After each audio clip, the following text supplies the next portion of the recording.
כולם יחזרו הביתה, נחכה להם למטה, הלוואי נדע בשורות טובות. כי עם הנצח לעולם לא מפחד, אפילו כשקשה לראות. כולם ביחד, אף אחד פה לא בודד, שישרפו המלחמות. עם ישראל חי, אם לא נשכח תמיד להיות מאוחדים. עם ישראל חי, בעליות בירידות גם בשעות הכי קשות, הקדוש ברוך הוא שומר עלינו.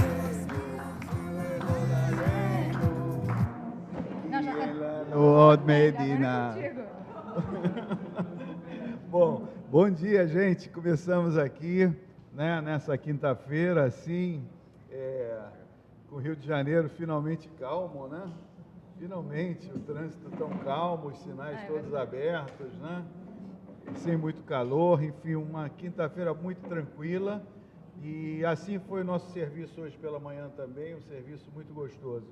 Agradecer ao Rabino Sérgio, a Razanit Carla pelo serviço e agradecer também a Carla por ter se voluntariado. A Carla se voluntariou, isso tem um valor extra points, quando a pessoa fala eu quero.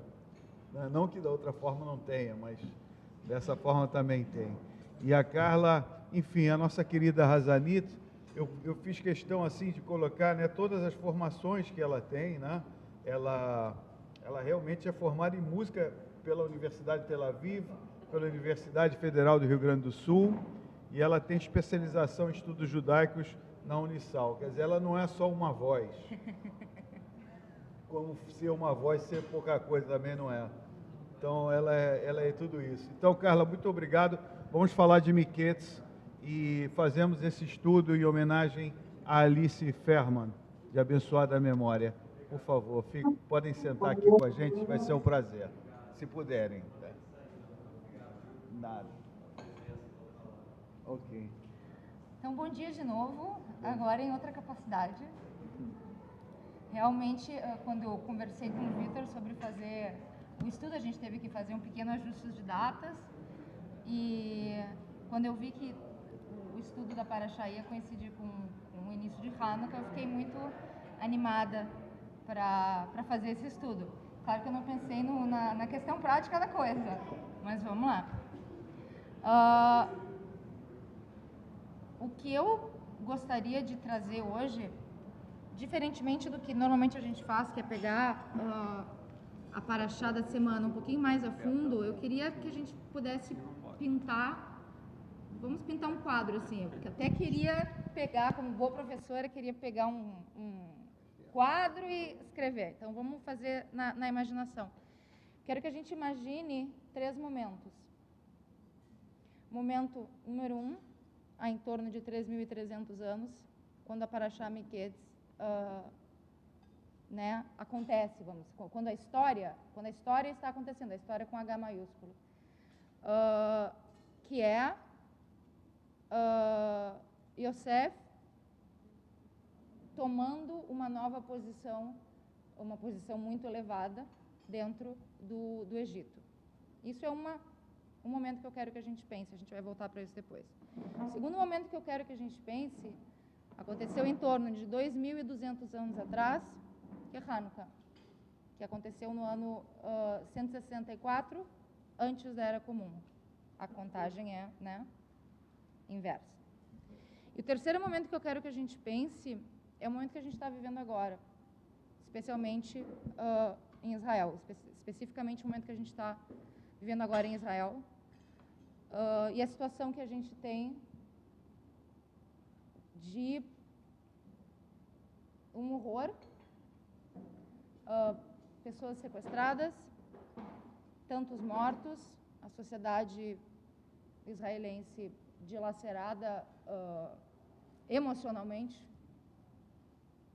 E esses 3 momentos, para mim, eles têm uma mesma, quase que uma mesma linha guia. porque tanto Yosef, quanto os macabeus, quanto o que nós estamos tendo que fazer agora em Israel, tem dois momentos. Um momento onde existe uma situação absurdamente adversa,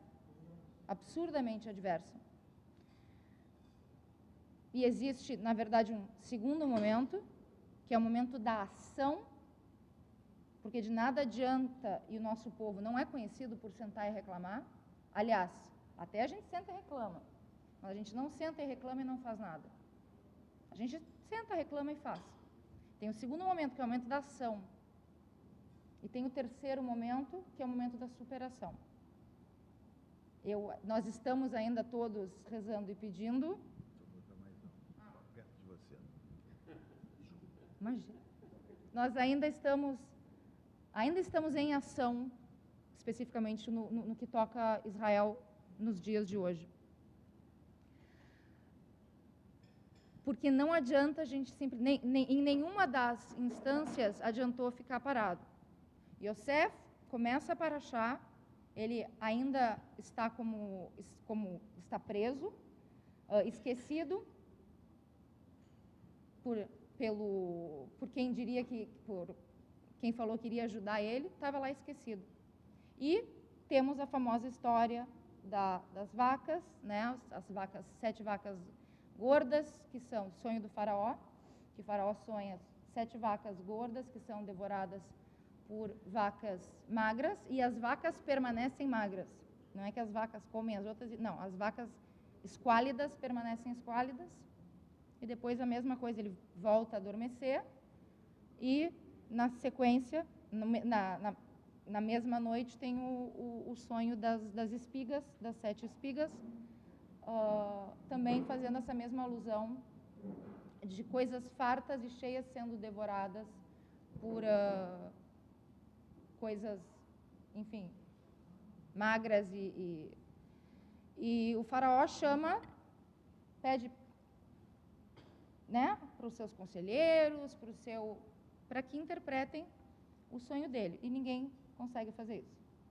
E aí que aparece Yosef novamente, ele é lembrado e ele é trazido para o faraó, e tem algo que eu acho muito interessante da gente pontuar. Claro que a gente fala que Yosef interpretou os sonhos do faraó.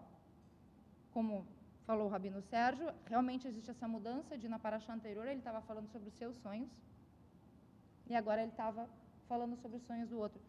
Mas uma coisa que está na paraxá, eu acho muito interessante da gente não esquecer, quando a gente está estudando essa paraxá dentro de um contexto de sinagoga, que é um contexto diferente do que a gente pode fazer academicamente, mas dentro do contexto da sinagoga, eu acho super importante a gente lembrar que Yosef fala que não é ele que interpreta os sonhos. Ele fala, Deus me dá esta visão e eu simplesmente abro a minha boca e falo. O que me remete àquilo que a gente faz, que a gente fala sempre no início da Midá, Adonai sfatai tiftach ufi agit elatecha. Adonai, abre meus lábios para proferir a tua palavra. Então, apesar da gente sempre falar, Yosef interpretou os sonhos, não é isso que ele mesmo diz para o faraó. E, na minha opinião, é uma atitude de bastante coragem, porque a gente está falando Egito, uma sociedade que era politeísmo hardcore. E chega Yosef, que era escravo, recém tinha sido trazido, ele é levado na frente do faraó, e o cara ainda tem a coragem de dizer, não, é Deus, errado, esse que está interpretando os sonhos e não eu. Bom, essa interpretação do Yosef, como é bem conhecida, mas só para a gente pontuar, ele interpreta como 7 anos de extrema fartura no Egito, seguidos de 7 anos de fome.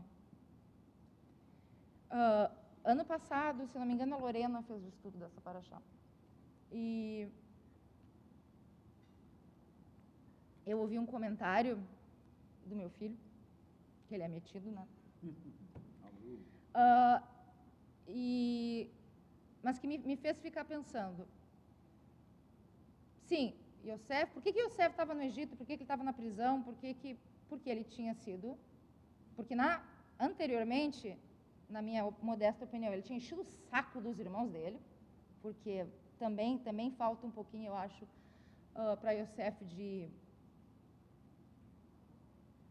um pouquinho de noção, né? Não, eu vou ser o rei entre todos vocês. Bom, Yosef é jogado num poço, depois vendido, e ele vai para o Egito, onde ele é preso. Dentro da prisão, lhe é prometido, não, quando eu sair daqui eu vou te ajudar, e essa pessoa... Mais perto. A cantora que não quer segurar o microfone, mas tá. Eu quero um daqueles de Madonna. E aí tem aquela conexão que a gente pode fazer de, que coisa ruim, o Yosef sofreu tudo isso, mas se não fosse por Yosef, o Egito não teria sobrevivido à seca, à fome. Eu acho, às vezes, acho um pouco perigoso a gente fazer assim, se não fosse isso, não seria aquilo, não seria aquilo. Porque eu também posso dizer, se Yosef nunca tivesse ido para o Egito, talvez o nosso povo nunca tivesse migrado para lá, e talvez a gente não tivesse sido escravizado. Então, na minha opinião, é um pouco complicado a gente fazer com o texto bíblico, de um ponto de vista, eu acho tanto religioso quanto acadêmico, a gente fazer essas ligações. Enfim, a partir... Quem sabe a gente estaria até melhor. Pois é, mas por algum motivo, bom ou ruim, a gente não tem como saber, cada um dentro da sua crença pessoal, não foi o que aconteceu. Uma coisa... Então, a partir daí, a partir da interpretação dos sonhos, o Yosef passa a ser vice-rei do Egito. Acima dele, só o faraó. Vou deixar o final da paraxá, quando vem os irmãos, essa parte eu vou deixar, porque a gente não consegue falar de tudo, senão a gente acaba não falando de nada. A conexão agora que eu quero fazer é com o Hanukkah. Não só porque hoje é o primeiro dia de Hanukkah, mas porque a conexão entre esses dois momentos, entre Miketz e entre Hanukkah, para mim parece que é meant to be. Foi feito para ser assim.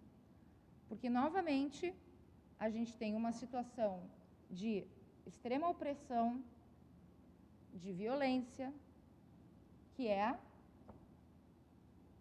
a tentativa grega, dos helenistas, de não apenas dominar a terra, mas também as mentes, e não permitir mais a liberdade religiosa que nós exercíamos. E essa, para mim, sempre é a grande questão de Hanukkah. A gente acende as velas, 8 dias, o óleo, que era para durar um dia, durou 8 dias. Isso aí é bem comum, mas eu acho que Hanukkah não tem que ser visto por aí.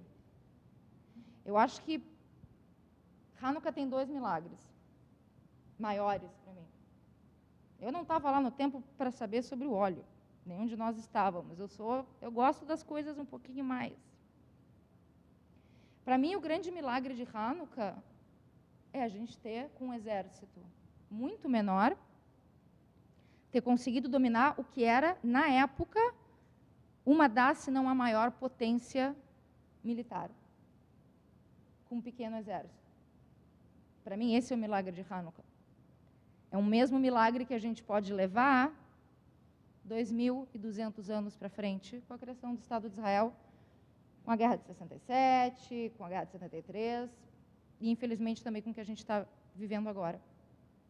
Para mim, esse é o grande milagre de Hanukkah. O milagre de Hanukkah é que a gente conseguiu não apenas sobreviver, mas reconstruir tudo que a gente tinha. E a figura da luz é o que me leva para o terceiro momento, que é o momento que a gente está vivendo agora. Nós acendemos as velas, o elemento da luz, a gente chama Hanukkah Festa das Luzes. Mas eu gostaria de convidar vocês a pensar não na luz física, e sim na luz o que ela representa de esclarecimento, de esperança, de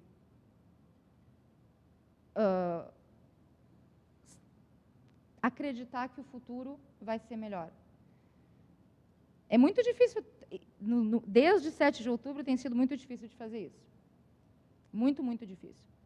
Eu, pessoalmente, estou muito furiosa com Deus. E eu amo que o judaísmo me permite fazer isso. E me permite falar sobre isso.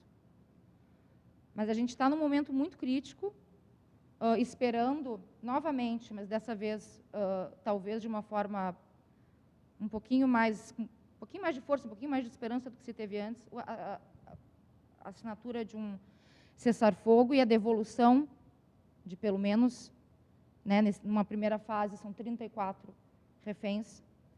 E eu não consigo, desde 7 de outubro, falar sobre nada que eu não leve para isso. Porque foi a coisa mais horrorosa que eu acho que dentro da nossa geração a gente viu e dentro da própria história do Estado de Israel. E o que nós, enquanto judeus da diáspora, dentro desse contexto todo, dentro do contexto de Hanukkah, dentro do contexto do que está acontecendo agora, a gente está fora de Israel. Então, a gente vive numa sociedade cristã, Natal, Natal, Natal. É muito difícil a gente, inclusive como pais, fazer essa condução. Mas para a gente também, eu não sei para vocês, mas eu, 24 de dezembro, eu fico tipo assim, chega até a dar uma coisa, todo mundo vê as fotos no Instagram, famílias reunidas, e a gente, enfim, não participa disso. Mas nós, enquanto em Israel, a situação é bem diferente. Sufganiotos, sonhos maravilhosos, e, enfim, é uma sociedade voltada para... é um país judeu. E é muito difícil ser judeu na diáspora. E, para mim, desde 7 de outubro, ser judeu na diáspora não só é muito mais difícil, como também tem um aspecto muito grande de culpa. E eu estive agora, em julho, eu estava em Israel. Fui especificamente para fazer trabalho voluntário. E eu tive a oportunidade de conversar com a família de 2 reféns. Na verdade, 3 reféns, 2 são irmãos. E eu escutei do irmão do Yaniv, que infelizmente foi levado o corpo para Gaza. O corpo dele ainda está em Gaza, foi sequestrado também os filhos dele e a companheira. E eles foram devolvidos num acordo que esteve em novembro. E ouvindo aquele relato, eu cheguei para conversar com o irmão dele depois, e a única coisa que eu consegui dizer para ele foi: me perdoa, me desculpa, porque eu não estava aqui. E o que eu ouvi dele foi uma das coisas mais importantes, eu acho que era a coisa mais importante que eu precisava ouvir quando eu estava lá. O papel dos judeus na diáspora é fundamental. Israel, nesse momento, precisa da gente. Então, para fechar todo essa volta que eu dei, a gente está celebrando Hanukkah. A gente também, essa semana, está falando sobre um judeu que chegou numa posição tão alta, mais alta possível para para alguém que não era da família real do faraó, e que fez tanto. E eu gostaria que a gente pensasse novamente na luz que foi Yosef, inclusive pelo próprio fato dele perdoar os irmãos, não sem antes botar eles na cadeia uns dias para dar Mas pensar na luz e pensar o que nós podemos fazer. Porque, aí eu volto, nós precisamos de ação. E não simplesmente, que ruim. Pô, como foi ruim aquela vez lá na Hanukkah, né? Porque a gente conseguiu retomar o controle e 200 anos depois, menos, novamente, o templo foi destruído e aí a diáspora durou mais 2000 anos. Então, eu queria convidar vocês a pensar, enfim, darem as suas... Que nesse Hanukkah a gente consiga trazer essa luz, não a luz física, a luz de preciso fazer alguma coisa. O que é, não sei. Mas isso é, uma das coisas que caracteriza o povo judeu. É a ação, é o fazer, é a justiça social. Então, se não dentro da nossa comunidade, dentro da comunidade maior, mas eu acho que nesse momento nós somos convidados a pensar não apenas sobre os milagres que Deus nos concedeu. Só o fato de nós, no ano de 2024, estarmos sentados aqui no Rio de Janeiro, no Brasil, reunidos, isso já é um milagre. O fato de que nós conseguimos sobreviver, tanta coisa, nós ainda estamos aqui. Mas eu não quero que a gente pense, quero convidar vocês, né, a não pensarem apenas nos milagres que Deus nos concedeu, mas nos milagres que Deus espera que nós consigamos fazer agora. Muito bom. Eu, em especial, fiquei tocado por essa questão dos sonhos, né? Quer dizer, eu nunca achei se a relação em hebraico, sufglaniot, tem a ver com sonho, não, né? Acho que não, né? Absolutamente nada. Né?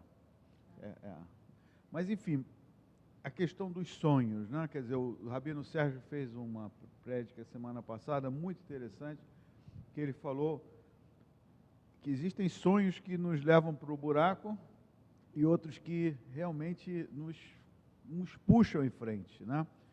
Eu destaquei aqui um ano sobre um livro do Jorge Amado que falava, era um grande sonhador, era um cara que ele se dizia um grande navegador, um grande conquistador, né?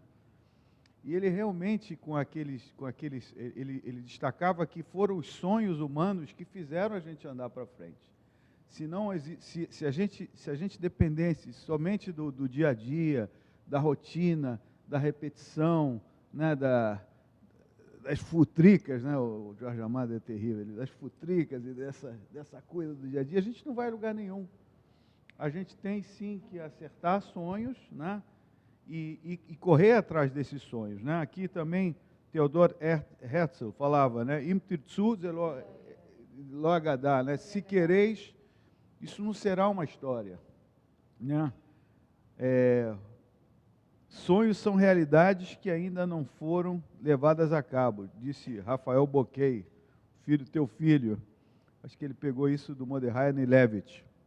Então, conclusão, essas pessoas sempre, né, que realizaram, que colocaram, por exemplo, Israel numa realidade que é hoje, né, e a nossa própria sobrevivência, eles sonham e sonham de uma maneira realista, né, porque se você sonhar de uma maneira diferente, isso realmente vai te levar para o buraco, mas sonham e conseguem realizar. Eu acho que a nossa sobrevivência e essas vitórias e essa resiliência, na verdade, é o resultado de sonhos bem sonhados e de uma execução bem realista. Então, enfim, que a gente não deixa de sonhar, e aqui eu vejo esses sonhos aqui, não consigo... Como é que não tem uma relação, né?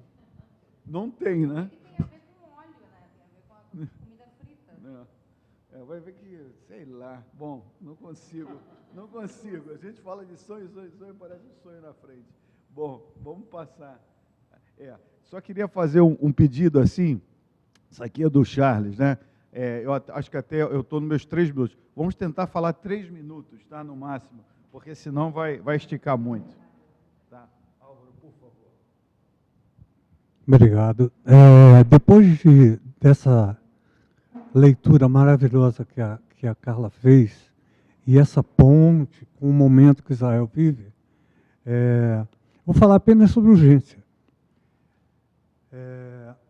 José, quando foi jogado no poço pelos irmãos, esse poço estava cheio de escorpiões e víboras, cobras. E ele não foi picado por nenhum deles. Ele ficou lá durante alguns dias e Depois foi comprado pelos egípcios e passou aquele tempo lá. Mas, na primeira oportunidade que ele teve, ele interpretou o sonho do padeiro e do copeiro. E o sobrevivente, copeiro, tinha prometido a ele que imediatamente iria mencionar esse fato ao faraó, que aquilo realmente havia acontecido e que existia um adivinho. Adivinho era um termo usado antigamente para interpretador de sonhos. E que esse adivinho talvez pudesse ajudá-lo. Nessa ocasião que o faraó teve, e foram 3 sonhos. 3 sonhos que o copeiro e que o padeiro teve.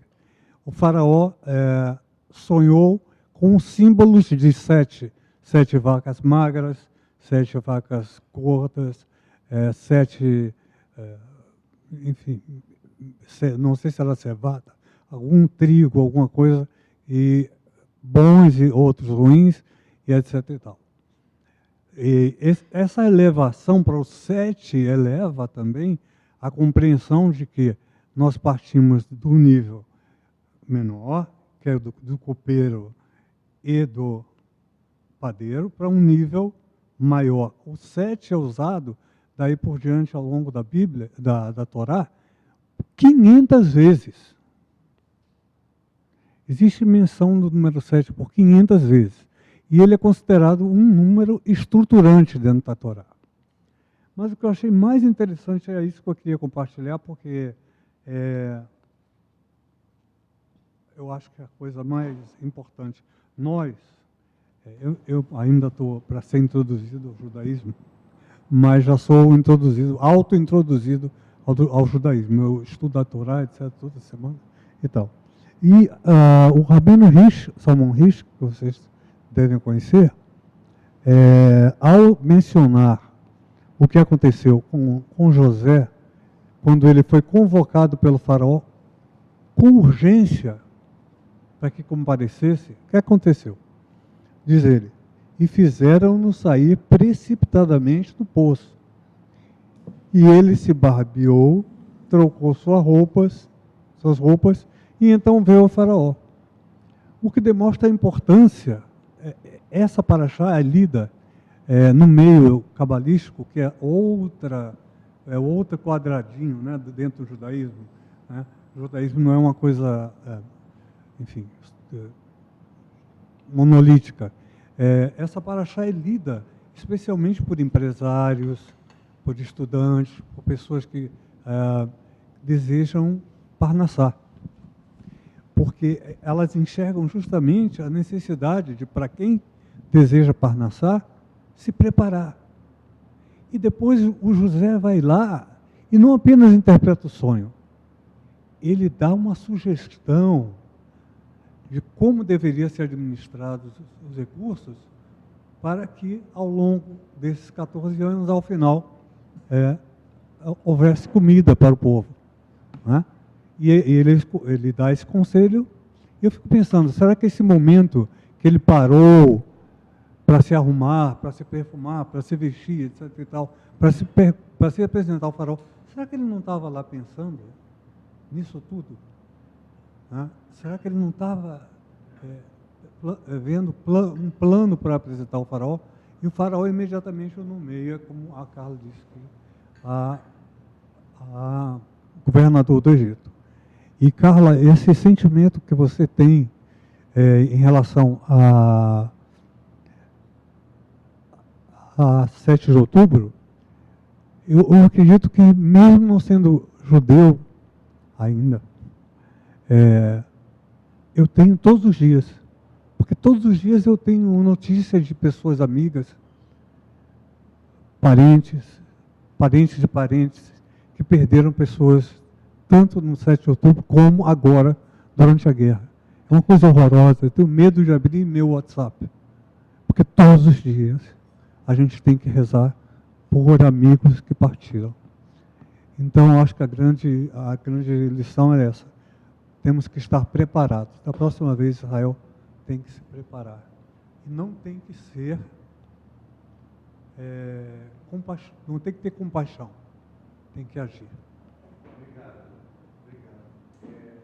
Acho que o importante, Ricardo, colocar a sua palavra.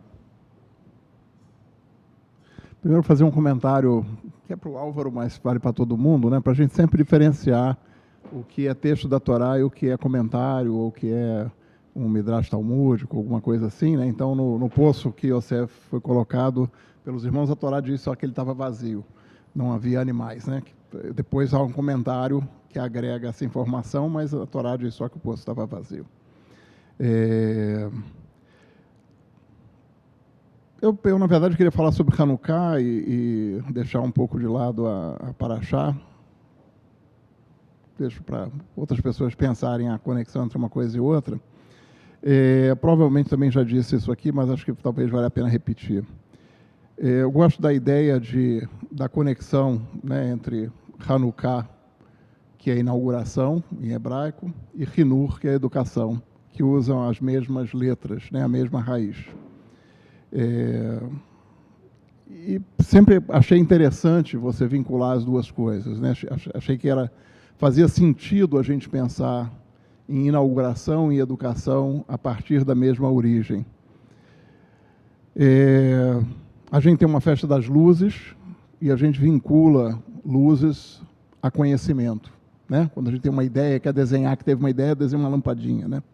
Então, a gente vincula isso, inclusive na nossa terminologia, né? Então, o iluminismo é a era do conhecimento, né? Então, alguém que teve uma iluminação, teve uma descoberta, teve um grande achado que outros viu, que outros não viram, consequentemente, colocou luz sobre algo que antes estava obscurecido. E eu acredito que essa vinculação ela tem uma razão de ser, né?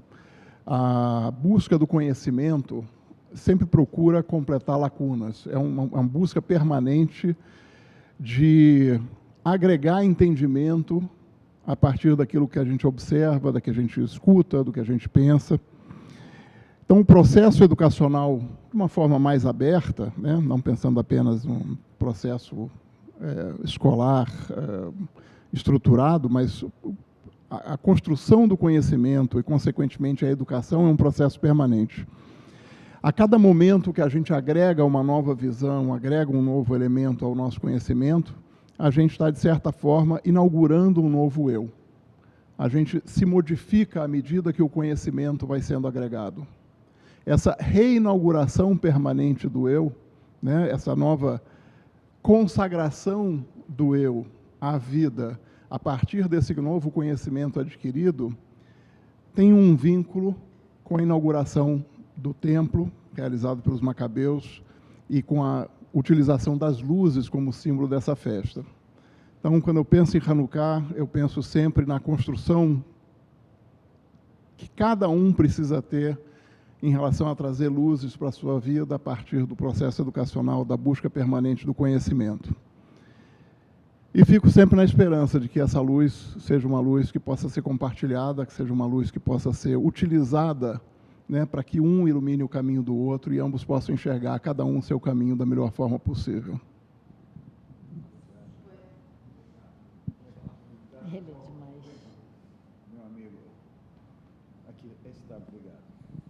Bem, primeiro, agradecer a sua paraxá, muito, muito boa. Talvez eu vá mudar um pouquinho o tom. Primeiro, minha formação religiosa não é muito grande, eu já expliquei uma vez aqui, né? Meus pais vieram da Bessarábia, uma grande formação marxista. Depois eu fui para o Scholem. O Scholem não era um colégio assim... sim, mas não... A parte religiosa era 2% de tudo que se produzia. E o que eu quero dizer é o seguinte, então, eu estou voltando aqui, vindo para a área, porque eu adoro vir aqui. Acho que eu aprendo muito vir aqui. Então, hoje tem um editorial... Obrigado. Hoje tem um editorial que eu não gosto muito de um jornal aí, mas fala uma coisa muito interessante, que nós perdemos a comunicação da imprensa, né? E a discussão editorial é quanto que o Hamas diz que Israel matou e quanto Israel diz que quanto matou. Então, nós perdemos a comunicação, primeiro aspecto. Quer dizer, e por que precisava se discutir? Porque Israel ficou restrito tanto a si mesmo que esqueceu das coisas em volta.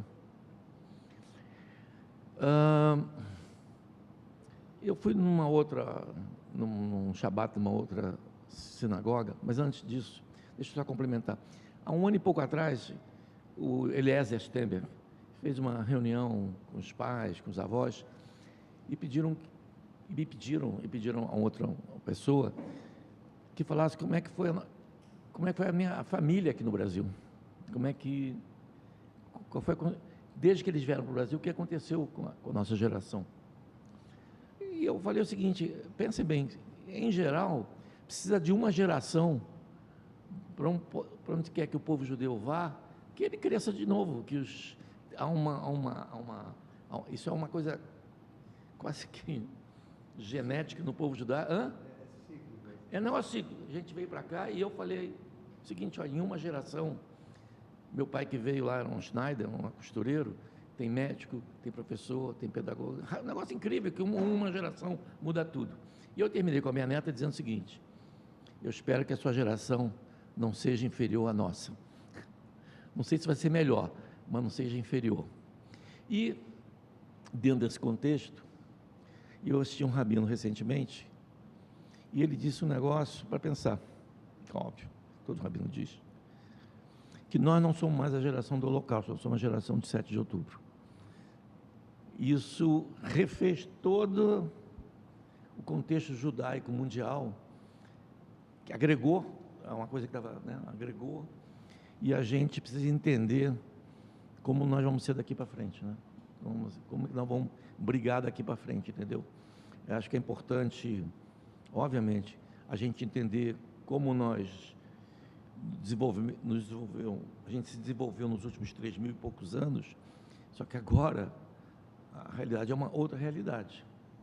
E hoje há um outro editorial no mesmo jornal, do Guga Chakra, que eu odeio, e ele diz, eu não estou entendendo nada, tudo que a gente previu não deu, então eu não vou fazer prospecções para o ano que vem, porque eu não sei se o que a gente imaginou esse ano realmente acabou acontecendo. Então, eu não vou fazer previsões para o ano que vem. Não tem mais como fazer previsão. E isso realmente está fora do nosso... Eu concordo com você que a gente tem que... esse negócio de seja judeu na diáspora é complicado. É muito complicado. Quer dizer, você vai dizer, não, filha, a gente reza, a gente tem comunidade, tem clube... mas a gente não está vivendo em Israel, né? A gente não está vivendo em Israel, não tá, é outro contexto. Então, e para terminar, eu acho que as pessoas na universidade onde eu trabalho, nos lugares onde as pessoas não judaicas, a desinformação é uma coisa inacreditável, eles não têm ideia, do que é a vida judaica, do que o povo judaico passou, entendeu? A gente esqueceu, acho que em algum momento, de educar esse pessoal com informações do que somos nós, entendeu? A gente só fica com o carisma de Judas ter matado Cristo, da gente ser rico rapidamente, não há num contexto do que é a cultura judaica, tem a menor ideia do que nós evoluímos, né? Então, eu acho importante o modelo, obviamente, do Hanukkah, mas a gente precisa pensar o que nós vamos ser daqui para frente.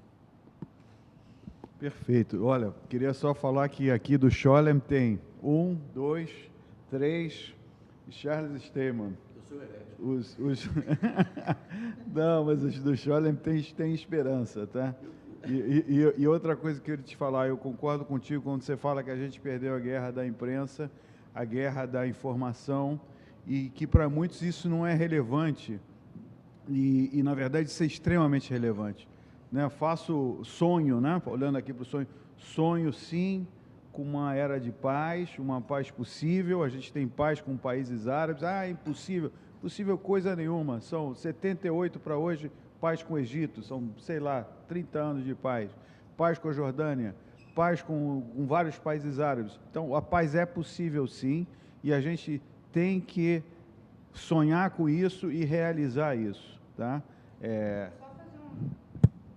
Fazer um adendo, porque essa informação a gente teve aqui, tivemos a oportunidade de escutar o André Last aqui faz um mês, um pouquinho mais talvez, e também muito para minha surpresa, porque eu tenho a mesma impressão de que nós perdemos a guerra, perdemos a imprensa, não é o que ele, enquanto especialista nisso, fala. Não sei quem estava aqui na palestra dele, e ele falou que dentro da imprensa não é, pela visão dele de especialista, não é essa situação, que a gente não perdeu essa guerra, que a imprensa no Brasil, não sei se ele se referiu também à imprensa internacional, mas no Brasil ele disse que a cobertura, apesar de para a gente sempre parecer muito, não, a cobertura é mais favorável para Israel. Só lembro isso porque é a opinião de um especialista nisso. Então, só...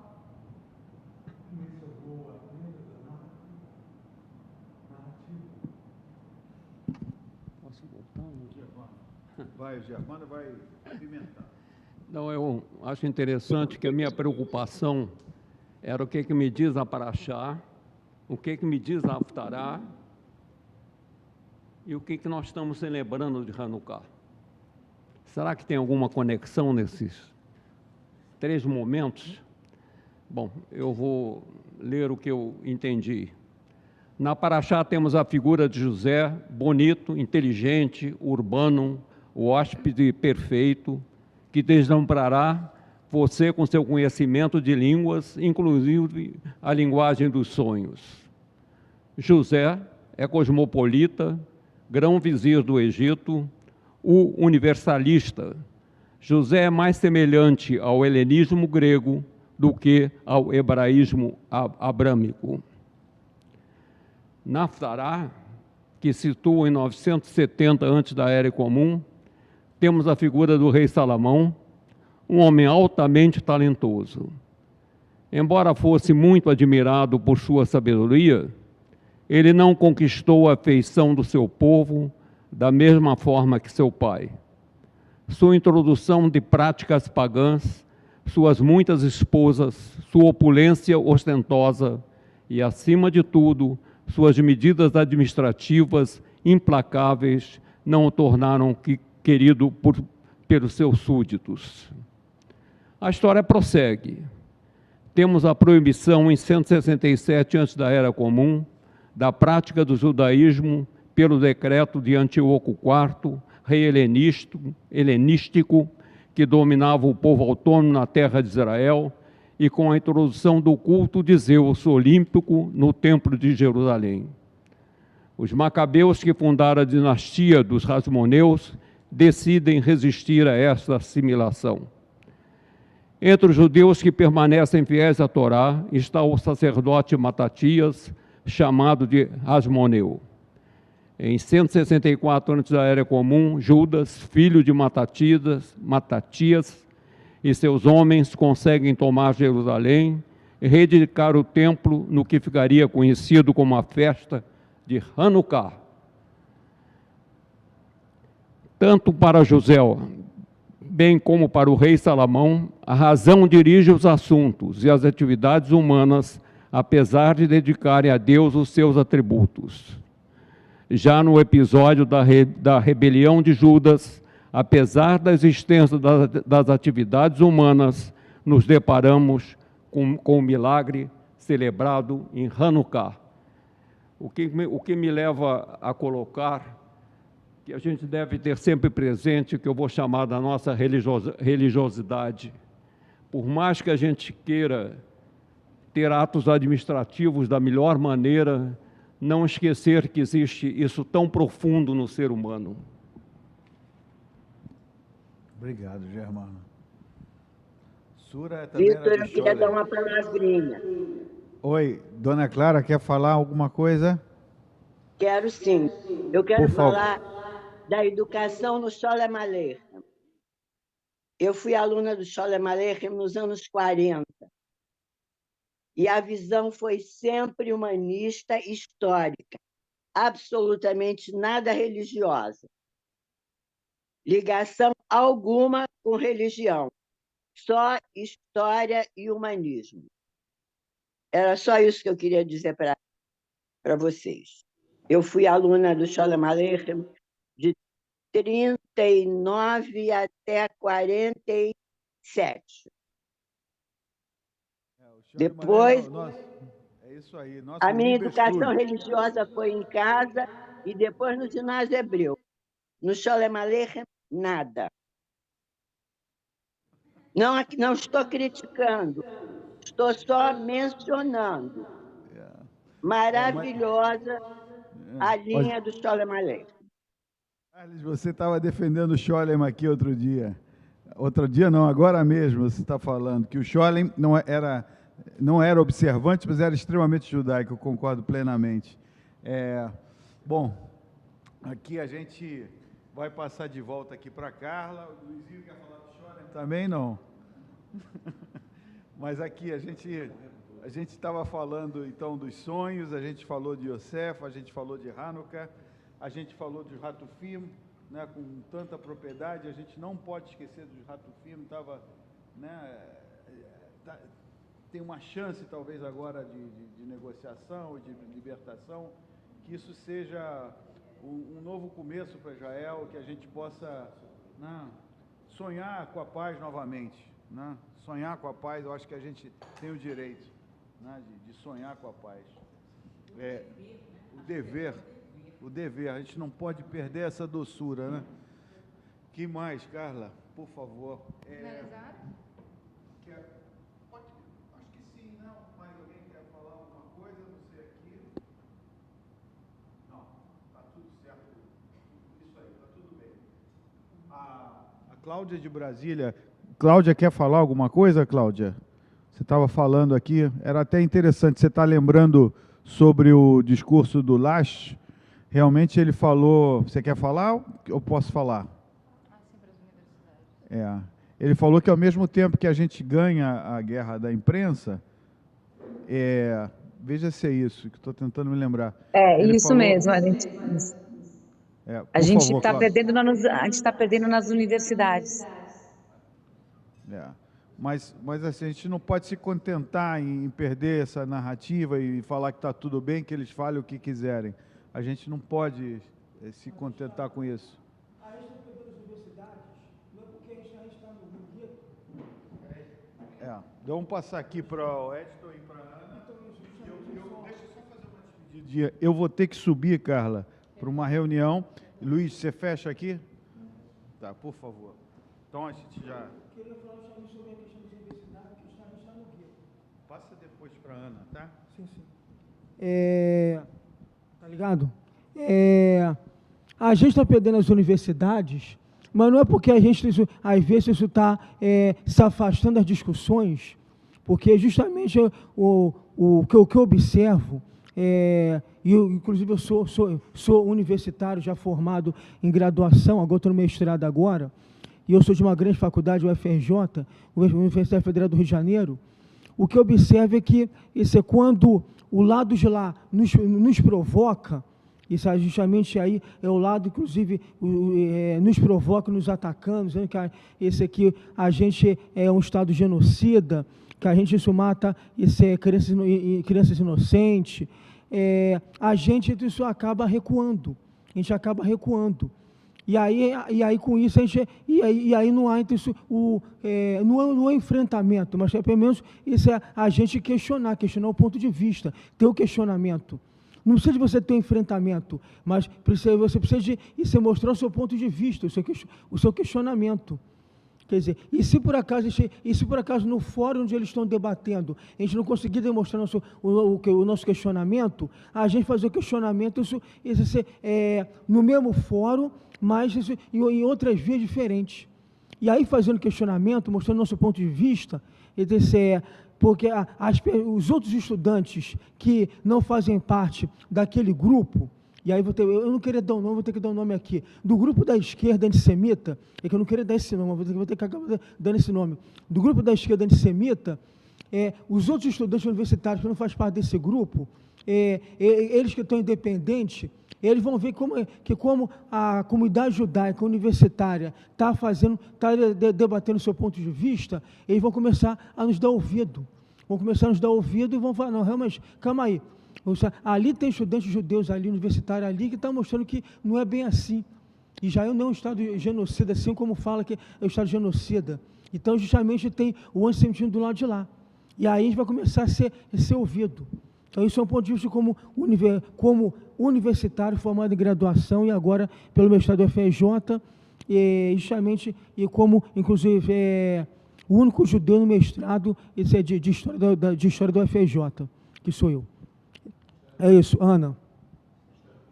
Sim, mestrado de História. Edton, eu acho que eu não concordo com a tua colocação. Eu acho que, em absoluto, nós não estamos parados e sem... nós nunca estivemos parados e sem lutar pela transmissão do conhecimento.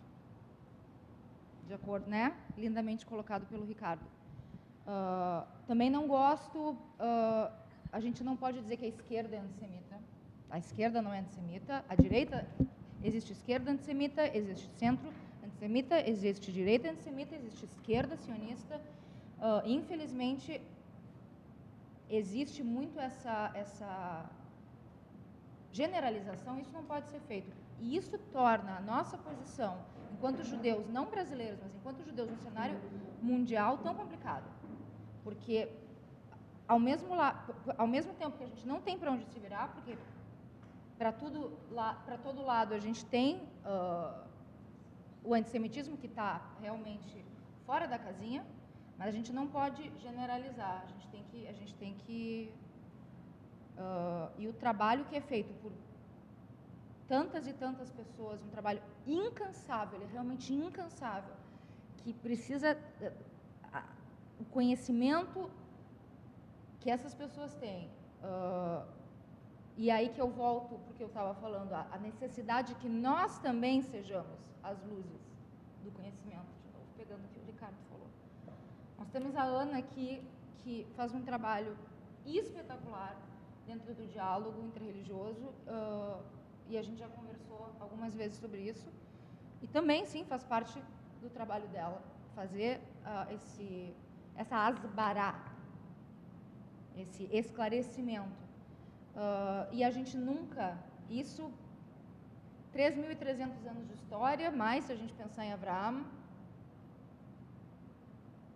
sempre houve e sempre haverá antissemitismo. O povo judeu, antes de ser estabelecido oficialmente como povo judeu, quando recebeu a Torá, já tinha sido escravo. Então, novamente, qual é a gente não deixar para os outros, a necessidade de adquirir conhecimento. Ninguém vai defender nenhum ponto de vista. Nenhum. Seja Israel, seja Oriente Médio, ou seja, vou defender o Grêmio aqui para vocês. Nada a gente faz, a gente defende adequadamente sem conhecimento. Primeiro a gente estuda, primeiro a gente age. A gente estuda e aí a gente fala. Porque aí sim a gente corre muito risco de, quando a gente fala de forma vazia, a gente dá mais gás ainda para quem está...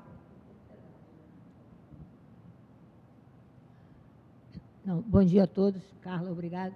Você já adiantou mais ou menos, mas eu gostaria de colocar a questão dos diferentes espaços que eu circulo pelo lado do diálogo, né, aqui na área do diálogo interreligioso e interétnico, e também para os outros espaços profissionais e de vivência que a gente tem. Hoje em dia, após o 7 de outubro, já tem mais de um ano, a gente está cada vez mais tendo que realmente essa questão. Você tem que estudar e a cada dia, a cada momento, você saber como você se colocar e aonde você se colocar. Também você não pode ir no enfrentamento assim, falou isso, você vai e faz um contraponto naquela hora. Porque não é uma questão de você fazer um diálogo belicoso. Você tem que saber o momento e como você vai colocar as questões. Inclusive, conhecer outras questões. Alguém aqui falou da questão, vamos dizer assim, você mesmo que colocou a questão mais próxima nossa no Brasil e em outros lugares do mundo, da questão do catolicismo, do cristianismo, a gente tem que também pensar em questões que eles próprios criaram, como, por exemplo, esse ano vai ser os 60 anos da Nostra Aetate. Vocês sabem o que é a Nostra Aetate? Alguém aqui sabe o que é a Nostra Aetate? A Nostra Aetate é uma encíclica papal, que vai fazer 60 anos, que foi quando a Igreja Católica colocou como uma meia-culpa por todas as questões postas sobre Jesus Cristo e tudo mais. Só que é aquela questão, você cria uma encíclica, cria um livro, se você não estuda esse livro, se você não coloca isso, fica invisível. Então, inclusive, essa Nostra Aetate vai ter esse ano um seminário que vai ser feito com a PUC e conosco, para dar visibilidade ao que foi colocado lá. Por quê? Você fica você não passa nem para os seus uma encíclica que foi feita. E hoje em dia a gente passa a discutir essas questões. Então, acho que a gente tem que ter momentos que a gente possa saber como vai se colocar. Esse crescimento do antissemitismo, que tem várias questões que estão sendo postas, teve uma ocasião há pouco tempo que nós colocamos, olha, nós vamos ter que daqui a pouco criar uma outra encíclica, entre aspas, porque se você fala alguma coisa e deixa isso no ar, isso reverbera em discursos de ódio e que você não sabe mais para que caminho que vai, dentro dos próprios Instagrams e Facebooks aí da vida. Então, eu acho que o conhecimento e a maneira de você também saber passar isso é uma questão que tem que ser posta hoje em dia. E como é que está sendo posto isso nas escolas e tudo mais? Por exemplo, você tem o ensino do Holocausto no 9º ano, a partir do 9º ano. Como é que está sendo? É uma discussão que sempre se tem, isso dentro do próprio diálogo. Quem é que está dando esse ensino do Holocausto? Como é que está sendo dado esse ensino do Holocausto? Da mesma maneira, como é que está sendo dado o ensino da África? Quem é que está dando o ensino da África? Então, são questões do nosso tempo presente, que eu acho que entra a questão que o Ricardo colocou, que você colocou, é o conhecimento. Se a gente não conhece, não estuda qualquer que seja o tema, e em especial o tema que nos afeta, né, qual é o pertencimento que nós temos, a gente vai cair tudo por terra. Então, eu acho que a grande questão nossa é você estudar, conhecer e saber também o momento e como você vai colocar, e como você vai se colocar, qual é o seu pertencimento dentro da sociedade maior. Qual é o lugar que você... A gente sempre ocupa um lugar, seja um lugar profissional, um lugar religioso, um lugar de mãe, de tio, de avó, qual é o lugar que você se coloca naquele momento. Então, eu acho que isso é fundamental. Obrigada. Então, muito obrigado por todos os comentários. Carla vai dar um fechamento, né? Então, desejar a todos, então, um Hanukkah Sameach. E é importante, então, uma coisa que eu, pegando aqui do gancho da Carla, em relação ao judaísmo, né? Então, em relação à perseverança, mas está muito ligado ao letaken, ao consertar, né? Então, o que dá essa força ao judeu, ao judaísmo, né? Está sempre tentando consertar alguma coisa que quebrou, para tornar sempre um mundo melhor, né? Então, acho que isso tem muita coisa a ver com Hanukkah, né? O que tem de Hanukkah aqui? Isso? A gente tem uma coisa quebrada, né?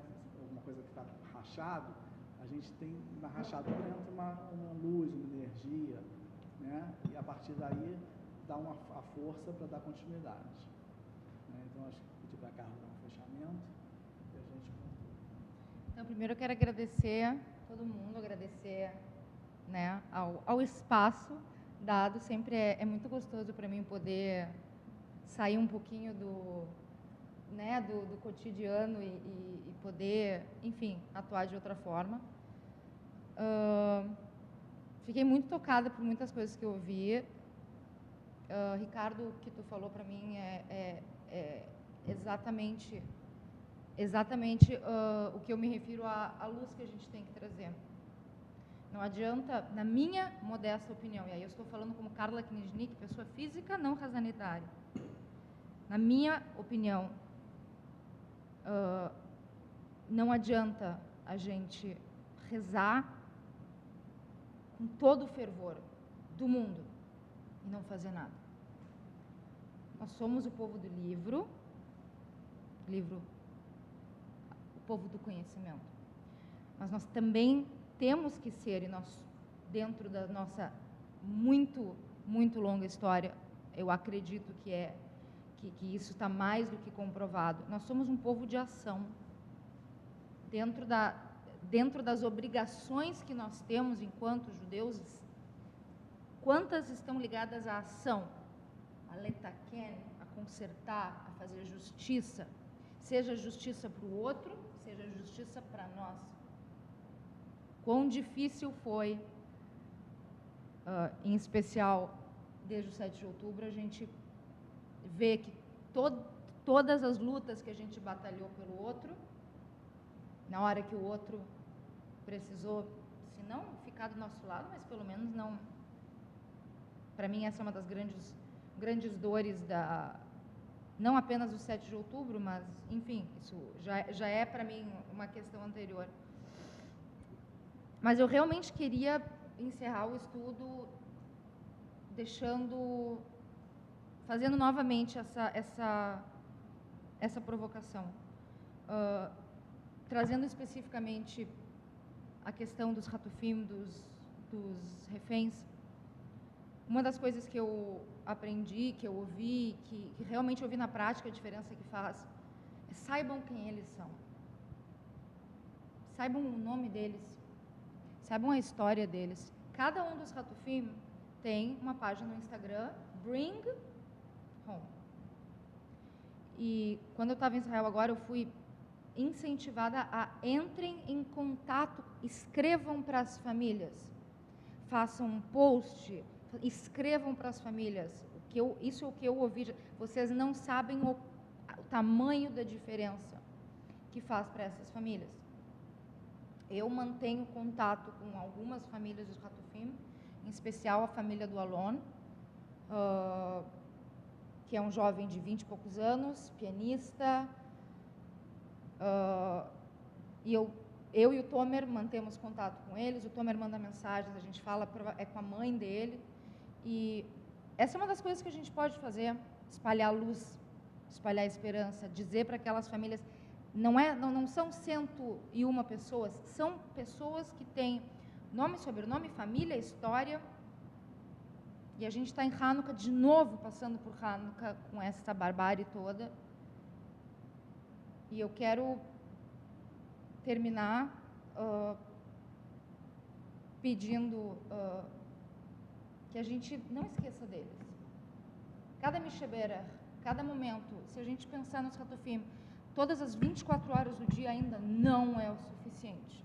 É o nosso dever, não como judeus, é o nosso dever enquanto seres humanos, com a humanidade, assim como nós não podemos perder o que tu chamou de doçura, porque é isso que nos faz o povo que nós somos, a ética.